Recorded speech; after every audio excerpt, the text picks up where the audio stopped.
Today I share with you another amazing fufu recipe that you guys will absolutely love. Here I have my rice flour. I got it in the store. If you don't have the rice flour, you can basically blend a little bit of rice at home if your blender can do that. If not, please get rice flour from the store.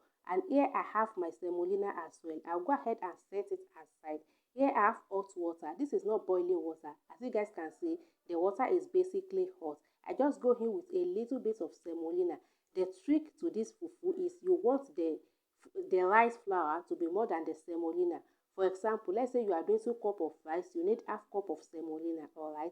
So you can have that perfect texture of fufu that you are going for. Please, I repeat, let the rice flour be more than the semolina so you can achieve that perfect texture that you are going for, okay? All I'm going to do now is keep stirring the semolina until I achieve semi-thick consistency.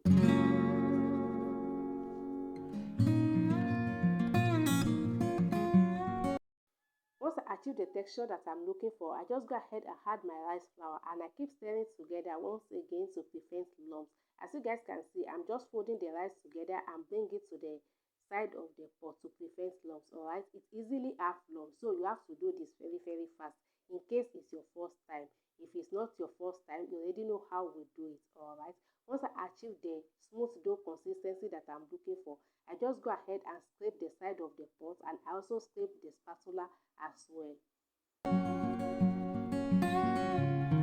I go ahead and add some warm water to the fufu and I go ahead and cover the pot as well and allow to cook for about 5 to 7 minutes on a low heat.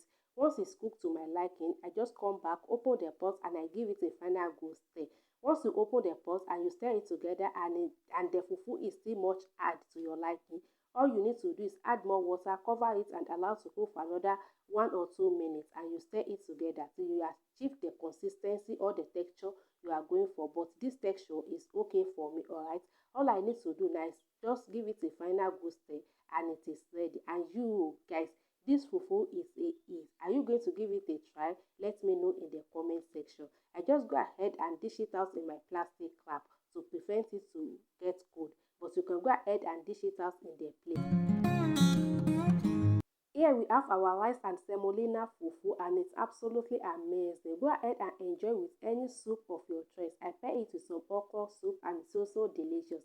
And I hope you guys like the recipe. If you do, please give the video a thumbs up, subscribe to the channel, leave a comment down below, and I will see you guys in my next video. Bye.